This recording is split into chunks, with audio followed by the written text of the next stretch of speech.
Bonjour, bienvenue sur Aquitélé. Dans le cadre des rencontres d'Aquitélé, nous recevons aujourd'hui Aurélie. Bonjour Aurélie. Bonjour. Aurélie, vous êtes réflexologue spirituelle. Vous êtes aussi auteur de livres pour enfants. Oui. Nous en parlerons tout à l'heure. Est-ce que vous pourriez nous raconter votre parcours assez éclectique au final pour arriver aujourd'hui à votre activité de réflexologue spirituelle? Oui. Alors, il y a 8 ans de ça, donc j'ai travaillé pendant 15 ans dans l'éducation nationale. J'ai été assistante d'éducation, aide-documentaliste. Et suite à une fin de contrat, donc j'ai décidé de me reconvertir et dans l'accompagnement du bien-être. Donc j'ai suivi des études de réflexologue. Et pendant plus d'1 an, donc j'ai suivi ces études à Toulouse. Et puis je me suis spécialisée dans plusieurs petites formations, aromathérapie, spécialisation aussi auprès des personnes atteintes de cancer, les enfants aussi. Donc en fait, comme je dis, une fois qu'on tombe dedans, on a envie de se spécialiser dans beaucoup de choses. Mais bon, il faut quand même rester, il ne faut pas trop non plus s'éparpiller. Donc toujours dans l'aide et l'accompagnement, donc j'accompagne des enfants, que ce soit du nouveau-né à la personne âgée. Et après, donc en fait, la réflexologie, ça intervient dans tout ce qui est gestion du stress physique et émotionnel. Mais à force de faire des soins comme ça, on touche à autre chose aussi. Et beaucoup de choses, je me suis après spécialisée dans des soins énergétiques, notamment la réflexologie spirituelle, du Reiki, du Lao Chi. Et puis ça nous amène à une autre ouverture et puis à accompagner les gens aussi différemment. En fait, j'accompagne les gens, mais sur différents plans. Aurélie, vous nous parlez de réflexologie spirituelle. Est-ce que vous pourriez nous indiquer comment vous voyez la spiritualité, en tout cas le terme pour vous, en quoi résonne-t-il à votre niveau? Et quel est cet accompagnement, cette réflexologie spirituelle aujourd'hui dans le cadre de votre activité précisément? C'est-à-dire aujourd'hui, si quelqu'un vous demande, vous sollicite pour un soin de réflexologie spirituelle, comment ça va se dérouler ou quelle est votre proposition en fait?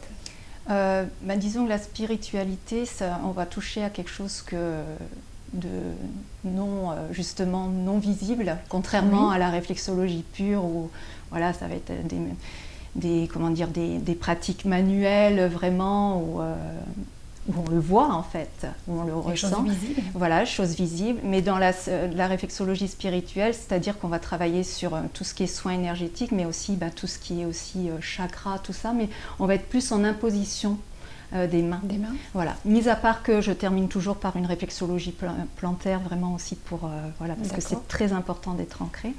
Mais on touche à quelque chose de l'invisible. Voilà. Et il faut savoir que dans cette pratique-là, on peut aussi recevoir des messages, parce que j'ai des facultés médiumniques et du coup, on rentre plus dans une sphère de l'au-delà, de l'invisible. D'accord, en fait. donc en fait, Voilà. au-delà de réflexologue spirituel, dans ce qui est la composante de réflexologie spirituelle, vous y intégrez les ressentis médiumniques ou les contacts que vous pouvez avoir avec l'invisible. En fait, moi, je suis juste la messagère. Donc, c'est, comme on dit, c'est eux qui décident. Et généralement, parce que je travaille souvent dans ce soin, on travaille sur les mémoires cellulaires. Oui. Et généralement, on va toucher, on m'envoie ça peut être des dates ou des événements qu'il y a eu dans le passé aussi. Et on va toucher. Des événements des vies antérieures. Voilà, exactement. Est-ce que dans ce cadre-là, vous travaillez aussi pour faire le lien avec les enfants pour lesquels vous avez écrit un livre, donc Petit Peton en priorité, qui est un livre pour les enfants à peu près de 3 à 4 ans, d'après ce que nous avons évoqué en préparant cet entretien, et qui va expliciter tout un parcours que vous peut-être nous expliquer. Oui, alors Petit Peton, il est arrivé au confinement en fait. Parce que confinement, arrêt d'activité, et à ce moment-là, j'ai profité pour lire les mémoires de mon grand-père. Très bien. Donc je remercie infiniment de nous avoir laissé ce bel héritage. Et à la suite d'avoir lu ces mémoires, j'ai senti, j'entendais, il faut que tu écrives, faut t'écrire. Et bon, je ne comprenais pas, moi, écrire quoi. J'ai jamais écrit de livre, je n'ai pas fait d'études littéraires, Ouais. j'étais pas du tout dans ce milieu-là.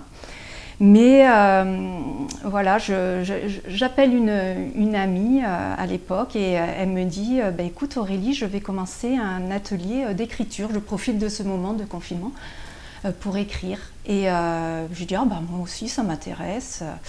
Et du coup, je me suis inscrite à cet atelier d'écriture. Et à la base, moi, bon, c'était plus pour l'autobiographie, raconter notre parcours, tout ça.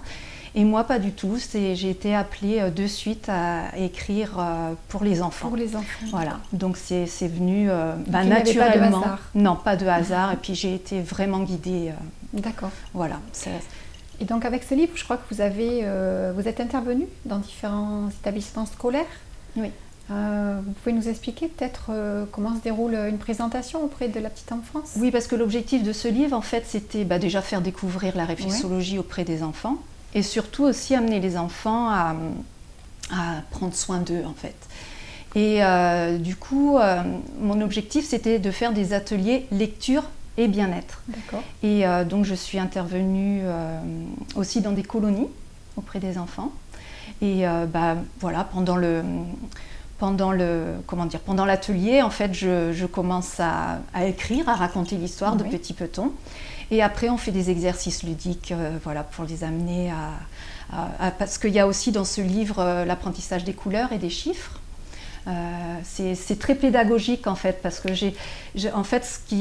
il y a ce côté où j'ai travaillé dans l'éducation nationale avant, et du coup j'ai gardé toujours ce désir de transmettre. Voilà, oui, c'est important. Voilà. Donc les enfants de 3-4 ans sont bons publics. Oui. Voilà, sont très réceptifs, je me doute, à cette façon de présenter les choses avec un livre quand même avec de jolies images, de jolis dessins, de jolies couleurs, et puis en même temps qui est assez porteur de transmission concernant la réflexologie, parce que quand on est petit, la réflexologie, voilà, on ne sait pas ce que c'est. Mais il faut savoir qu'en plus les enfants sont très, très réceptifs. À ça, et puis voilà, après ils s'amusent aussi à se faire des auto-soins et puis aussi sur les autres, donc c'est ça qui est chouette, et puis à découvrir le pied aussi, les sensations, tout ce qui est aussi toucher tactile, voilà, en fait il y a différentes approches dans ce petit livre en fait. Oui, c'est assez atypique aussi. Donc je crois savoir que vous avez un autre projet. Tout à fait. C'est un livre un petit peu qui a la même ligne directrice. Voilà, là c'est sur le pied, et puis le prochain, le prochain, ça paume, la petite main. La petite main. Voilà. Ouais. Tout à fait. Je voulais savoir, pour revenir à ma question de tout à l'heure, donc concernant les enfants, sur de la réflexologie spirituelle, enfin, est-ce que vous en recevez en cabinet? Ou est-ce que c'est juste ciblé pour les adultes? Alors, je fais la réflexologie spirituelle, je fais pour les ados, mais avant je le fais pas, voilà, parce que déjà je trouve qu'il faut ils ont, les enfants, ils ont besoin du toucher. Et c'est vrai qu'en réflexologie spirituelle, ça leur demande plus de rester un petit peu statique. Et, voilà.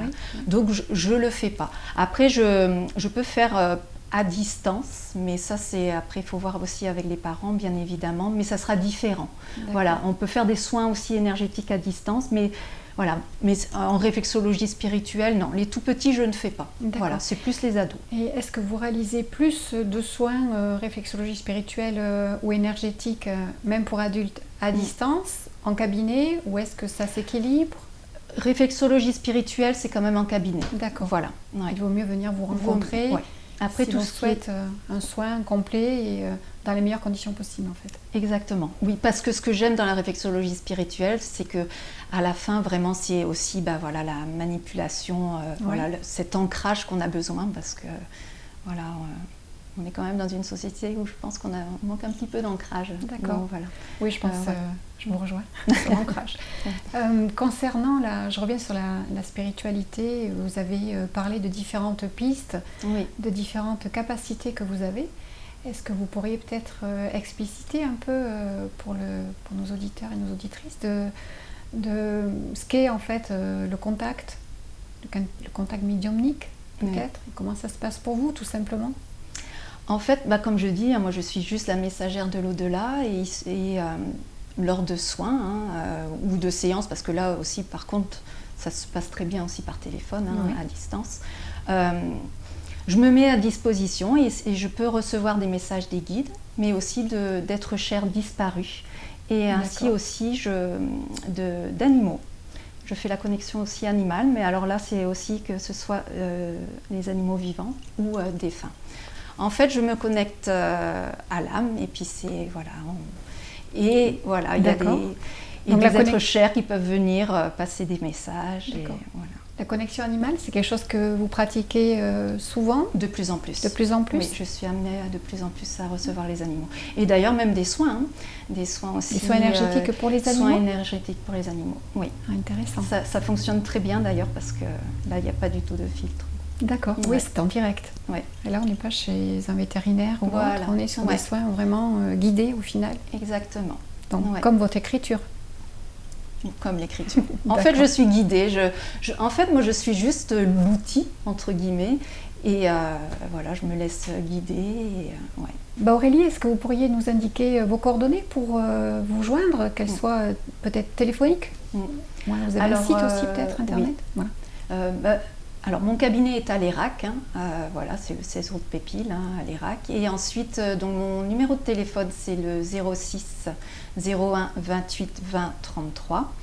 Et ensuite, on peut découvrir mon site sur Internet, c'est www.reflexo47.com. Je suis sur Facebook aussi, Aurélie Boulet, médium énergéticienne. Et sur Instagram, Aurélie Boulet, la plume d'oreille. Très bien. Écoutez, Aurélie, je vous remercie infiniment. Merci. Voilà, Aquitélé aussi vous remercie. Nous vous retrouvons bientôt pour une prochaine rencontre d'Aquitélé et nous vous disons à bientôt. Portez-vous bien.